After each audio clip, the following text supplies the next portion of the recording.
Welcome to Resilience Redefined. I'm your host, Michael Osterling. This show is about building better humans, institutions, and systems. On the show, I'll be interviewing many different experts from across many different fields, including human optimization, health and fitness, team building, mind-body medicine. In the institutional space, we're looking at different institutions and how we can create new ones, new models and maps, including in medicine, in education, in intelligence community, in law enforcement, in the military, especially in the special operations community. Thanks for being here and enjoy the show. Want to welcome Tommy Richardson. He's a retired U.S. Marine Corps infantryman turned Navy SEAL. His career in special operations forged an unshakable commitment to discipline, leadership, and resilience. Resilience, of course, is the what we focus in a lot here on our podcast. After decades of service at the highest level of military performance, Tommy transitioned his warrior ethos into civilian life as a founder of Divine Savagery, where he inspires audiences through motivational speaking, business team building, and wellness coaching. A dedicated athlete and member of West Side Barbell, Tommy embodies a relentless pursuit of strength and mastery, and that's very true because I've seen you train. Social media is fucking crazy, dude. Physically, mentally, and spiritually. His mission today is to help individuals and teams unlock their potential, overcome adversity, and embody the mindset required to thrive in every area of life. Tommy, great to see you, man. I appreciate it. Thanks for having me on. Yeah, I'm looking forward to this conversation. So I got to hear, okay, Marine Corps to SEAL or to Navy to the SEALs. So walk me through your story a little bit. Yeah, I mean, you want to go how the went from Marines to SEAls, or do you want to go? You can why don't we start like, okay, why the Marine Corps, and then the Marine Corps, so and then how you became a SEAL. No worries, man. Hey, your show. I'll go to whatever direction you want to go, man. Sweet. So Marine Corps was family. I had several uncles that were Marines, and that usually commanded a lot of respect. And then with some of them talking to their friends who were also in the Corps and whatnot, and you kind of get invited into that community of what it's about and what it means and everything that it stood for. And it was very, very enticing. And, you play Army, growing up as a kid and whatnot. And you play G.I. Joes and I did kid of the 80s. Right. So, G.I. Joes were huge. Yeah, there you go. You got it, man. The old gray beards. It's all right, man. Gen X freaking keeping it strong. Drinking out of hoses, man. But yeah, it's just just that thing of seeing Rambo and just growing up and seeing all those cool things, all the old Chuck Norris ones, and watching the Green Berets and watching Delta Force and John Wayne even that had played in there too, Sands of Iwo Jima. But it was always first to fight, having that whole thing in there, and that was it. And one of my uncles commanded a lot of respect from my grandfather, who that mattered to a lot of people in the family at the time. And he was a intel guy. And I was like, all right, well, if I'm gonna get respect, I'll do that. But then he went on to be a plank owner in the hostage rescue team within the FBI. Yeah. 83 when they started, man. He rode that wave for like, I don't know, like 25, 30 years. So, so anyway, he was the Captain America. And I was like, all right, cool, I'm gonna go do that. And then, I joined the Marine Corps, and I remember the platoon sergeant was asking everybody what MOS they thought they were going to get or what they think they should be. And I remember him rounding the corner, man, and just like, something hit me that said I need to hit my own path. And I said, I'm gonna be infantry. It's like, look, man, I'm going into the Corps, first to fight, front lines. Now this is before the war. This is 98. So so I was just like, well, if there is a fight, I might as well go be on it. And with the past that I had, I had nothing else to lose, man. So I was like, let's rock and roll. And that, we were off to the races from there. And I went in the infantry. And carved my own path, and that was it.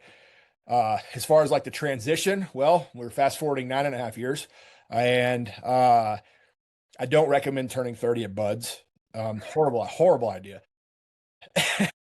But if the good Lord's got a plan for you, then rock and roll, and that's it. But my ground time was coming to an end within the Corps, and I wanted to operate at a higher level. Force Recon ended up not being in the cards. My battalion commander wouldn't let me go. And I was like, all right, well, I got to do something. Well, I grew up with a set of twins, one of which got a little bit of fame in the SEAL teams. His twin brother was at Fort Bragg at the time, and I was still at Lejeune, and he came up to the house, jump school, yeah, jump school, Bragg. He came up to the house and he was like, "Hey, man, why don't you come over to teams?" And I went, "Is that even a thing?" And he's like, "Look, dude, you know what we're doing overseas right now." Recon's not getting a lot of action like they were in the early Iraq days. So if that's what you're seeking, you might want to try to jump over. I was like, all right, man. Well, don't threaten me with a good time. So we'll see what we can do with it, man. And it took 2 years, dude. The whole process did. I took a B billet to the School of Infantry and trained, and it took 2 months just to hear back from the Navy. Wow. Yeah, Okay. I was out and I was calling, and you talk about relentless, right? I was calling and emailing 2 to 3 times a day for 2 months straight. So I finally got an email back and said, "I hear you're interested in naval special warfare." And of course, in my head, I'm going, "You think?" And then I get a hold of the detailer, and they start walking me through the process, and it's a heck of a process. And with the Marine Corps, it does not happen often with inter-service transfers. It does happen, um, but I remember that the admin officer at the time, I'll never forget, he said, "You have a better chance of counting the stars with your finger than you do of making the transfer over at this age, at this rank, at this time in the Marine Corps over to the SEAL teams." And I Wow. just I just sat back and I looked at him and I was like, "Challenge accepted. Let's I do love it." that. Yeah. And and then next thing you know, the next thing you know, but 2 years later, we're off to the races. And I'm standing at the quarterdeck of Buds, man, and we're going through training. So it was like 2009, 2010?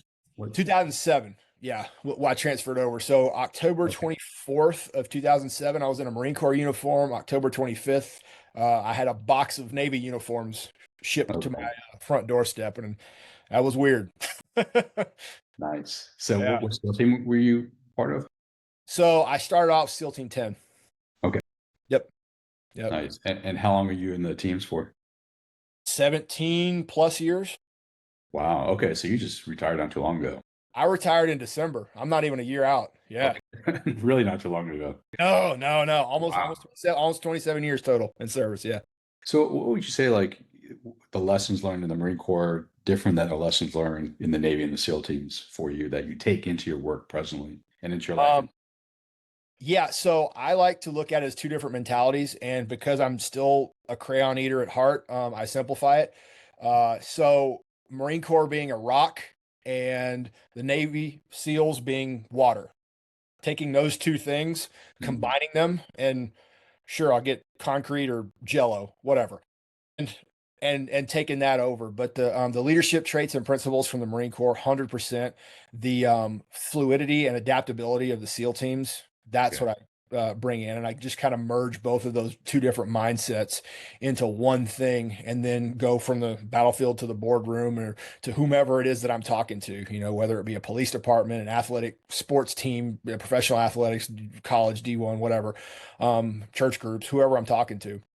I always tailor things directly to them, and I usually show up about a day prior just to kind of get a feel for everything. Because I'll hear from whoever it is that's hiring me first, and I'll talk back and forth because they say, "Well, we're not used to this," and I'm going, "Well, look, man, I don't do cookie cutter. I tailor everything to you to make sure that you're getting the most out of me, Nice. and I'm getting the most to you that you need that's going to be effective because I want it to be effective because I care, right? Or else why the heck would I even be doing this?" And then that same thing goes for the team building and for any of the tactical training that I'll do too. I kind of do that on the side for fun also, just because you can't set the guns down, you know.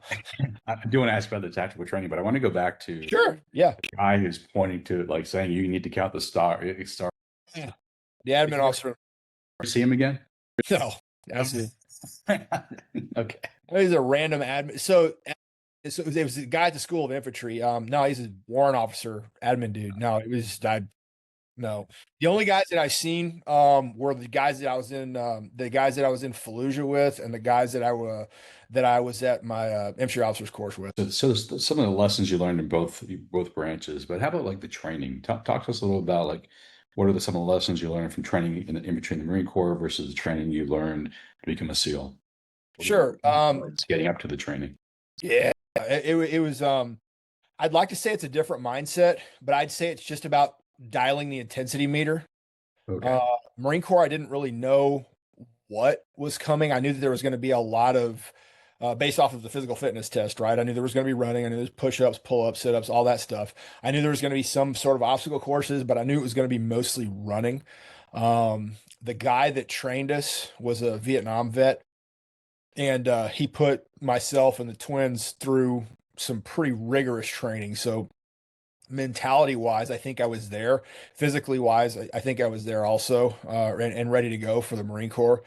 Um, and it was everything that I thought it was going to be and knew it was going to be. I mean, yeah, this is the drill instructors. I mean, you watch the first half of Full Metal Jacket, and that's probably the most accurate portrayal of Marine Corps boot camp, right? Or any type of entry level training, OCS and whatnot. Um, for the SEAL teams, you see the 2, 3, 4 videos. It's, you're talking about 12 weeks versus 6 months. Mhm. So you kind of have an idea. I wasn't really let in much on what it was going to be like, other than it's unlike anything you will ever endure. And I was like, okay, well, I'd already done a few, a couple, 3 combat tours in the Corps. I was like, there's nothing that's going to beat that as far as suffering wise, right? Mhm. So now it's just a mindset change of how can I make this funny? Um, you know, so if you if it's 6 months and I'm not entertained in some way, shape, or form, I mean, come on, there's a problem. So it was a very interesting buds experience because I had showed up with so much experience. Mhm.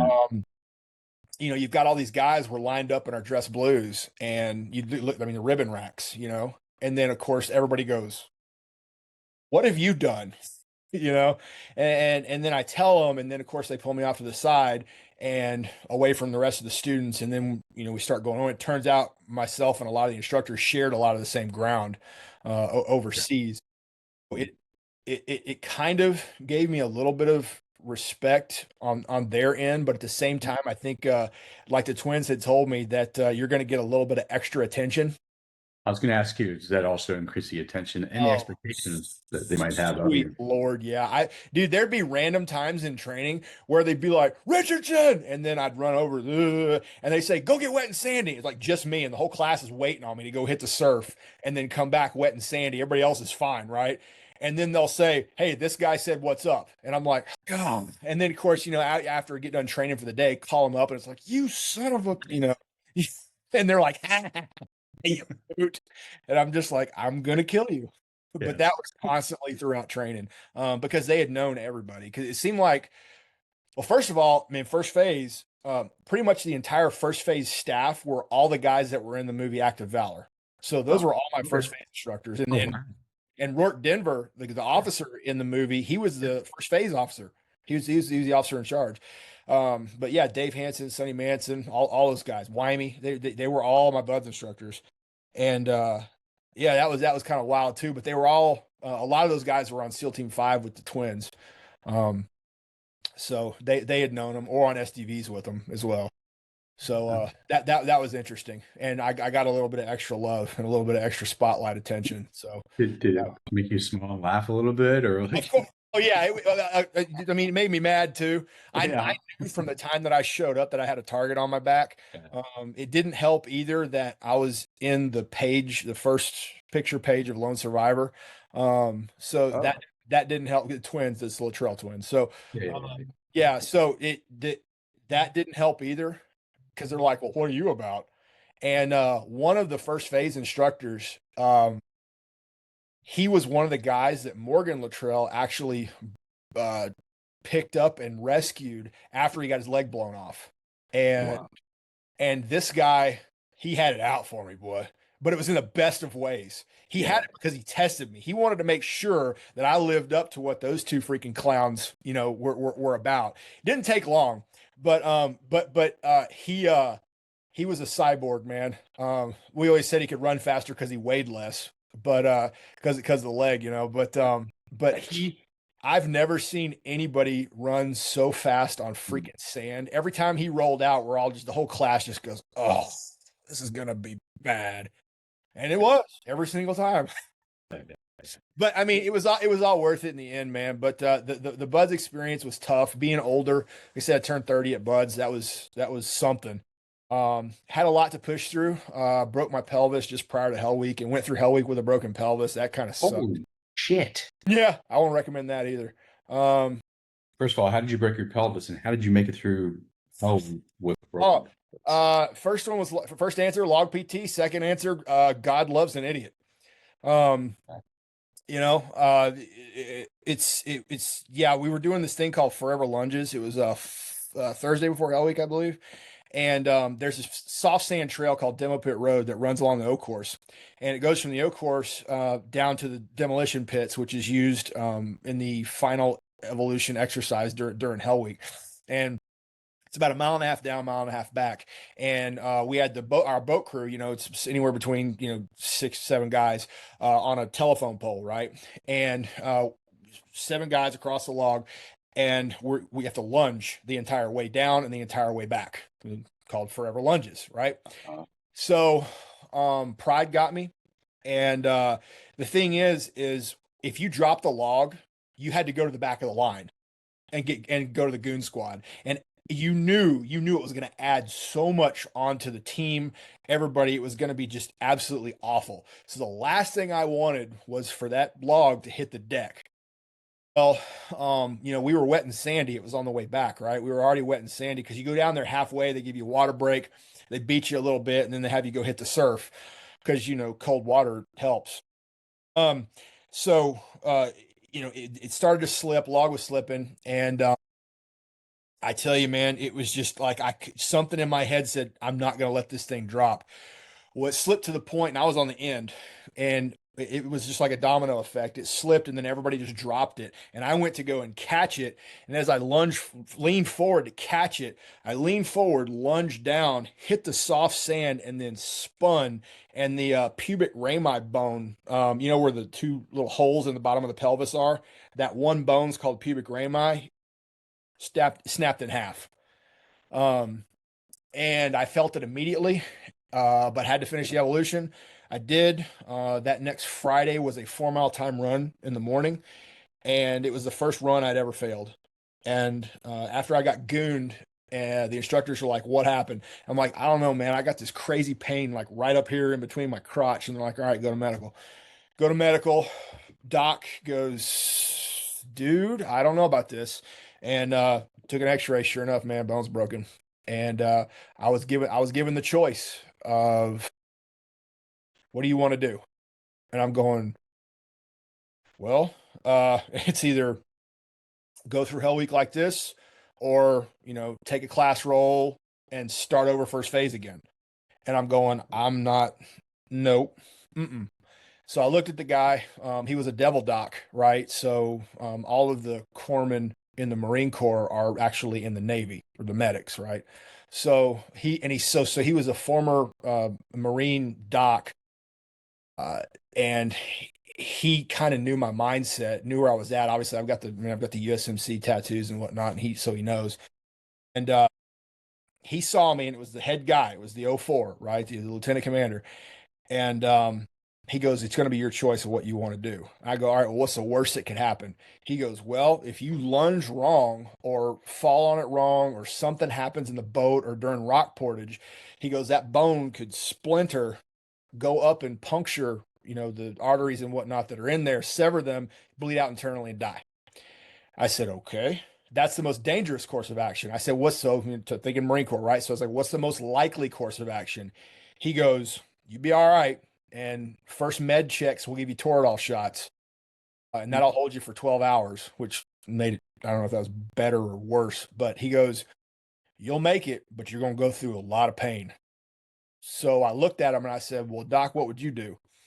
And he had a little paperweight on his desk of Chesty, the mascot of the Marine Corps, the bulldog with the drill instructor hat. He didn't say a word. He just took that paperweight, flipped it around, put it right in front of me, crossed his hands, and just looked up at me. And I went, I'm picking up what you're putting down. Let's do this. He goes, okay, sign the paper, and off we went. Obviously, you didn't die. No, not quite. No, I didn't. Yeah, but like, I mean, it's hard enough to get through that whole thing. Yeah. Like, how was it pain wise, and how was the surgery afterwards and the recovery? Like, all No, it's no, you can't have surgery on a broken pelvis, man. No, so, it was just let it heal. Took a 2-class roll, and that was it. They offered me, they said, if you can make it to Wednesday night, we'll roll you forward. And I okay, went, if I'm still alive, you're not going to roll me forward. I'm going to go through the whole thing. I was like, I can't go through life or penetrate it on and say I only did half a hell week. right, Absolutely not. I don't want no handouts. It's like, which is interesting too, because you're talking about mentality, right? You always say, I'm going to go through this until I die. They're going to have to kill me. That's the only way. Well, I literally had to put my money where my mouth was, right? Good My, my, God my rear end literally had to, cash the check my mouth was writing. So, and I did, man. And it was, I never, ever had a pain like that ever, ever, ever. It was so bad. I could feel the bones doing this every time I lunged. Um, it was awful, absolutely awful. And then we started Sunday evening, and we first med checks weren't until Tuesday afternoon. So bless you. I went through it straight, and then that's when they gave me the Toradol shots, good for 12 hours. So when the night crew checks in, which is the hard crew, I could feel everything at night. So that's great. But no, man, it's 5.5 day prayer session. That's what it was. Well, one of the things I want to ask you about is kind of the warrior mindset Yeah, and that you bring in from your military experience into the business world or other areas sure, you do your coaching in. You've already nailed part of that. Like, but can you kind of expand upon that? Like when you talk about the warrior tradition and that you sure. want to help civilian populations or athletes or even other military people kind of Right. embody that more. What's that mean for you? And what's that look like in terms of what you do? I think the stories and the passion that comes behind it, because I have such a heart for it, and for the people that I'm talking to. I'll talk to an athlete a little bit different than I'll talk to a first responder, or military folks, right? Or boardroom people. Because I'm not going to sit here. I mean, I'll tell them the extreme of, like, this is the extreme of what it means in order to go through something and get the type of mindset that I'm currently working with. I'm not saying that you can achieve it, but I'm saying that this is what's available if you Yeah. just allow the steps to happen, right? And I use the forging process. And I'm more of an axe man than a sword guy. So I always say is that the hardest and sharpest and most resilient of axes only come by two things: heat and pressure.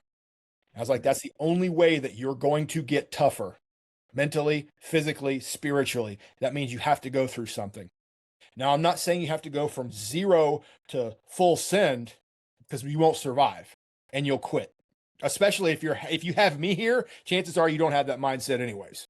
Mm. So you don't want that. But I'm not saying you can't get there. What I'm saying is there's going to have to be milestones, and you're going to have to chase things that are hard. And I always tell people is that it's like you have to have the mentality of you're the one that's running into the gunfire. Yeah. I'm not saying run into gunfire. And if Mm. you want, I'm good with that. But it's more metaphorically of Yeah. chasing what's hard and putting yourself through that forge. And you have to do that fearlessly. And I say fearlessly, courageously is probably better, because fear is going to happen. What's it going to do for you? Is it going to hinder you, or is it going to build you? Build you or break you. Two choices. That's it. There ain't no third direction. What are you going to do with it? And I said, go ahead. No, I was gonna say, well, please finish. Well, no, I was just going to say, and then just like I tell them that there's a difference between failing and being a failure. I seem to notice with a lot of young folks is that they have problems failing. It's like they can't deal with it, they can't handle it. But I'm sitting there and I equate it to, if there's a ladder of success and you're trying to dig yourself out of a hole and you have this gigantic ladder, each rung is a fail until it gets to a success. The only way that you won't get up there is if you stop climbing. So if you quit, you're a failure, not acceptable. Do You might you slip. see? Go ahead. Do I'll you say you. see generational differences? Like the younger people have a different mindset than someone in their 30s or 40s or 50s or 60s? I think there's a generation mindset because of what was going on in the country when they were growing up, and how they were forged. But that's all situation dependent, right? I mean, there's if you're a nouveau riche kid but still grew up in the 50s, then you might not understand anyways because you haven't had to work for anything. It was all handed to you, right? So, but like your blue collar guys that have worked their way up, like they could be given the same brief that I have, right? Yeah, I think there is a little bit of a generational because regardless, I mean, you still had to suffer a little bit. Um, but I think the aha light comes on a little bit quicker for the older folks Mm, than it does for the younger ones. But the thing is, with the older folks, the problem is you're dealing with ego and pride. Um, I mean, you are dealing with that with young, because then there's the entitlement with the younger kids, right? It's like somebody owes them something. So I'm there with a sledgehammer for both groups and I knock them at the knees and be like, you ain't all that, man. You still put your pants on one leg at a time, just like everybody else. Ain't nobody here, CEO, you included. You ain't wearing a cape. You ain't Superman, right? I freaking cut you wide open. You're going to bleed red just like everybody else. Right? You What, ain't special. what would you say some of the characteristics and principles are from the warrior ethos that you embody and teach people? Right. Brilliance on the basics. Sure. So it's like comparing an infantryman to a special operations operator. Okay. It's not that one is so much better. The training's different, yes, 100%. But what it is, it's that he's one has taken the basics and he's mastered it. Okay. Mastery at the basics. That means that if you're in a business, if you're in if you're an athlete, right, if you're in a sport or something like that, there is a baseline set of skills that everybody has to have just to get the job or get the position. Now, exercise specificity says I need to be good at these things really, really well if I want to elevate to that next level, right? That's how you take the CEO versus middle management versus the new guy, Yeah. versus somebody that works in the mailroom. Is I guarantee you that CEO might not have made all the better choices, but the fact of the matter is that they didn't quit and they mastered the basics. There's Mm. usually no crazy whiz bang way to succeed. It's just keep going, keep trucking, learn from your mistakes, analyze, don't criticize, and get good at just the small things. Those Say more turn into about the big things.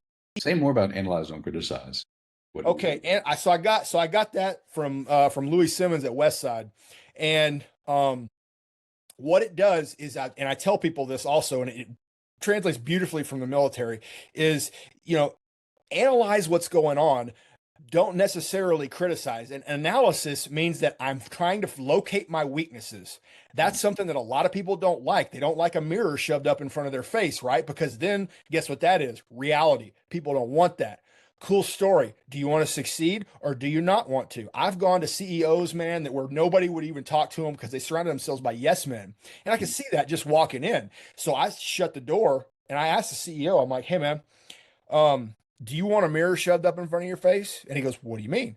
And I go, I'm going to tell you the truth. The problem isn't the people. The problem is you. And the problem is that you have a Wolf of Wall Street mentality. You're only thinking about the money, the bottom line, and that's it. If you switch your mentality from a wolf to a sheepdog Mm. and think protect, care, lead from the front, not from an ivory tower, you're not only going to have the respect, but you're going to build longevity with the people because they're going to know that boss man cares. They're Mm. going to start believing in their job more. Productivity is going to go up. And eventually the ship is going to right in the direction that it should go. And your productivity and bottom line will automatically elevate because you're doing the right thing. Right on. Okay. I got it. Selfless versus selfish. Yeah. Yeah. Yeah. I like that. All right, so I master the basics. Yep. I'm like Bruce Lee. Like you got to fear the guy who practices the same technique 10,000 times, and not the guy who's practiced 10,000 different techniques. So I That's right. appreciate the mastery piece. Give me a couple other characteristics and principles that that you express when you teach these guys. The warrior ethos. Sure. Before you can be a good leader, you have to be a good teammate. Okay. Okay. So a lot of people, they'll get thrust into it, they'll buy their way into it, or for whatever reason, they've ascended to some type of position, but they've never had to be that guy on the ground, right? Which means that you don't understand what it is to go in a house, doing the operator thing, go into a house, plate to plate. There's a guy behind me, and I know that I don't have to look behind me because he's got my back. And he doesn't have to look behind him because I've got his back. Okay. Why? Because we've trained together, we've eaten together, we've sweat together, we've bled together. We know each other's families, right? We know what makes that guy tick. I know if I move this way, he's going to move this way, so that way we're covering down what we need to cover down on. Same thing if I'm walking down the street, right? In an urban environment. I know that I don't have to look above me necessarily because he's got me on cross cover, right? Mm. I understand that. If vehicle, same thing. Helicopter, -1, -2, same team, right? I don't have to worry about that. That's called being a good teammate. Before you go out on the op, hey man, you got all your stuff? Yeah. Hey, let me check it over. All right, cool. Hey, you check mine. All right, check. You got yours? You got yours? Cool. Then you're going over scenarios. You're adjusting gear after the op. What'd you do wrong? Not what you do right. It's what you do wrong. I want to know what the problem is, or I can't fix it. I don't care about high fives, good games, hugs, all that around. I don't care. I care about what's wrong. So that way I can fix it. I have thick skin because I know it has nothing to do with emotion and everything to do with efficacy because there ain't no reset button where we're playing. Right. Right. Of course. So, Yeah. so you go into a high end deal, there might not be a reset button there either. Right. You're going into $1 million deal or something like that. You only get one shot, especially if it's an overseas deal, which most of the time it is. Right. You only get one shot. So you got to prepare. If you have teammates and people that understand that, and you have other people that are going to be briefing that are a part of it, I better know that I can trust you for what you're going to say. You can trust me for what I'm going to say because one of them's looking at the down and in, the other one's looking at the up and out. And holistically together, we're going to make that thing that's going to make that deal happen. Why? So, Because we care. yeah, like an after action report for you guys when you're in the service. Sure. And your egos are not in the way. I mean, you might have some egos, but you're able to talk through what you fucked up on. How does that translate into like the civilian world where people are not used to doing that? They're not used to like being called out on their shit. Right. That's the last thing they want. And or Right. 100%. I would say that's an environment that is promulgated by the top. Right. Okay. So if it's something that higher headquarters, whoever's in the front office is, if that's the attitude and that's the standard that they set, then you either rise to the standard or go and do great things elsewhere. Got it. All right. So it has to be But the pace is set by the lead. It's just like it's just like faith, right? It's the tail is going to follow the head. Okay. Nice. Now you mentioned physical, mental, and spiritual. Obviously, you've shared a lot of the physical stuff. Talk a little bit about some of the mental things you help people do in terms of like mental toughness and their mindset work, but also the spiritual. How do those three things come together? How do those three things show up and come Sure. in your work? So I use a Venn diagram, right? And the circles on the Venn diagram, it's the Venn diagram of wellness. So it's mind, body, spirit. And if one of them is smaller, then something else has to enlarge. If one of them is bigger, then you're shrinking something else. What you want is all of them to be the same size. So that way, mind, body, spirit are working in the center, and that's optimal you. Nice. Yeah. So, all right, what would spirit be for you when you're working with people? Because we live in a multicultural world with multiple different religious faiths. How does spirituality come into that world for you? So this is where a lot of people will either one, kick me out, or two, they'll discount me. I've never been kicked out. I will say that. No, man, to me, and I know the truth, the way, the truth, and the life. That is it, my man. It's what, and I've seen it overseas, and I've seen it work. I've seen the good Lord at work too much. Right. And if people want to get into philosophical, spiritual debate, dude, I'm happy to talk to them. And the thing is, I don't even see it as a debate. I see it as me helping to answer them questions. Most of the time, it turns out into them playing stump the chump. But at the same time, it's like, well, this is where it is. This is the faith behind it. Here's what the Bible says. Well, I don't believe the Bible. Well, cool.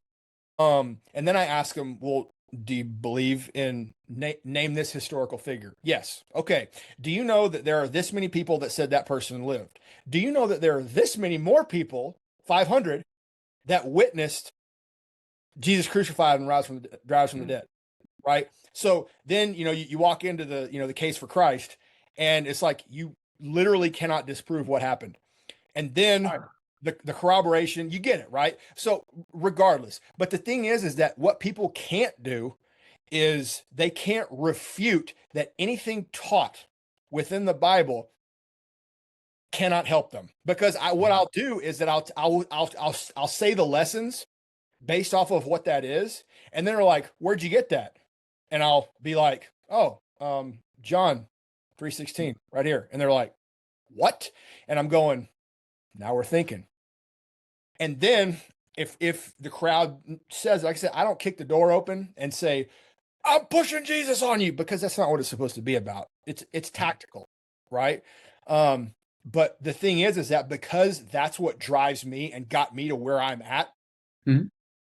you you deny him before man, he's going to deny you in front of the Father. Mm. He's gotten me through way too much in my life, to include Right. wanting to kill myself when I was 14, right? He got me through all of that stuff. I can't negate or discount any of it. All right, so So spirituality is pretty clear for you how it's affected your life in a very, very positive direction.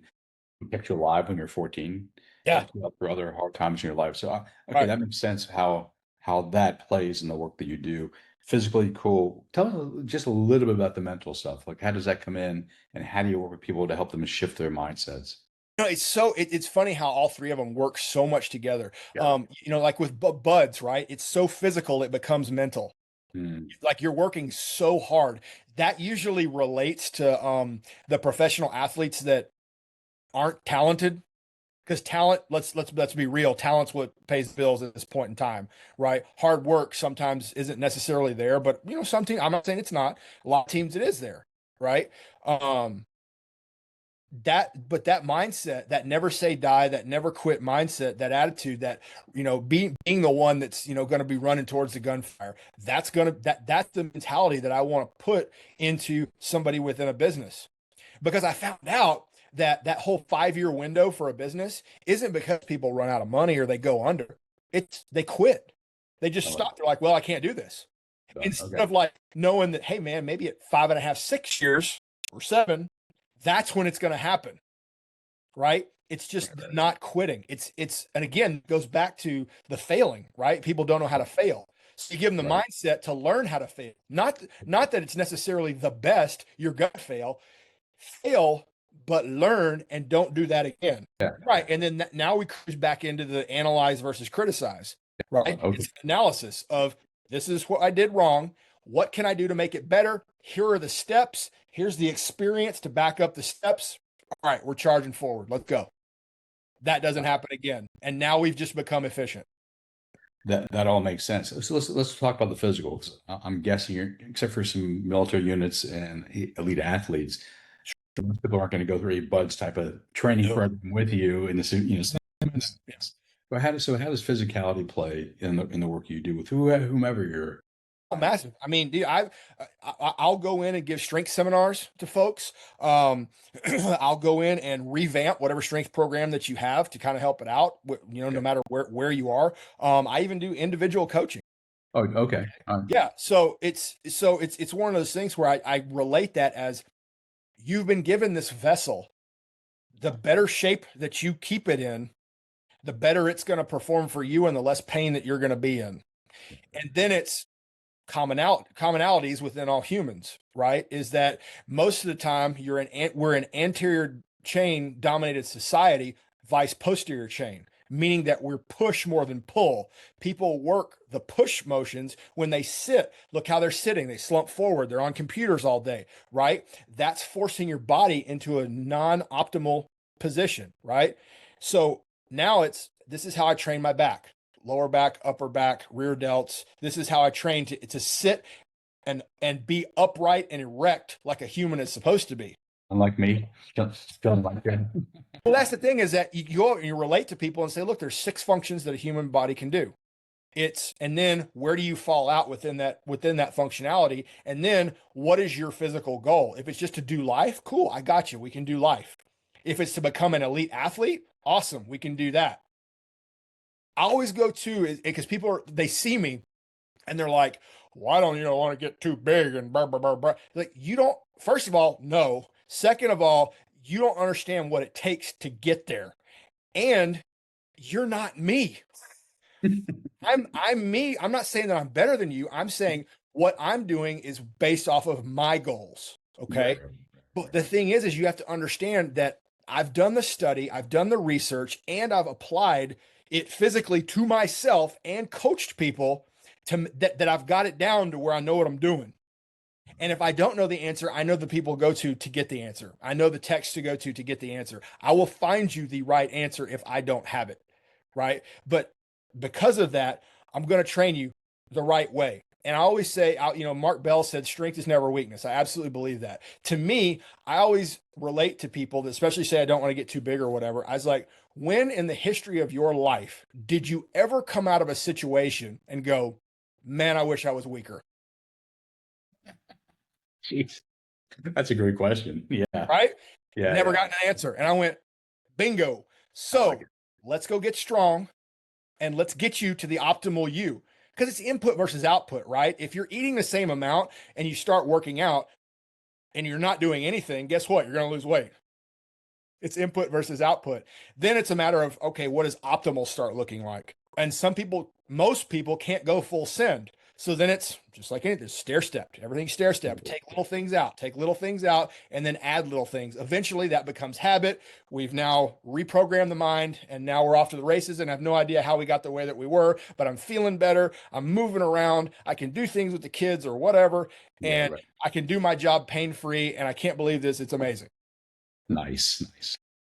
So that's awesome. So you work with a wide variety of different types of people and group. Where can people find out more about what you do, and if they're interested in having a conversation with you? Because I know you give talks, you also do training. Yeah, do speeches, all that good stuff, man. So working on the website, I took it down for a little bit because I'm up. You got to upgrade, right? You're always improving the foxhole. But you can go on there and you can still say you can get me at divinesavagery.com. You can email me Tommy@divinesavagery.com. You can find me on LinkedIn, Tommy Richardson. You can find me on Instagram for the lifting stuff at raise.your.horn. I also have the divine_savagery one as well. Facebook, Tommy Richardson, hit me up also. And you can get a hold of me. I definitely recommend it because you put out some really good content daily. You put out like a lot of content regularly over time. Yeah, I try to shoot for a minimum of 3 times a week, but if something happens within the world that needs to get addressed, or if a holiday falls on it and I have to give them the gentle junk kick to hey, you still got to work, but then also teaching them the 3 R's: the rest, recover, regenerate within the work thing. But what resonates is the work piece. Yeah, Tommy, great to talk to you, buddy. I appreciate it. Your story, your warrior ethos, how you both embody it, obviously, and then how you teach your clients how to live that kind of life too. Appreciate it, man. Yeah, thanks for having me.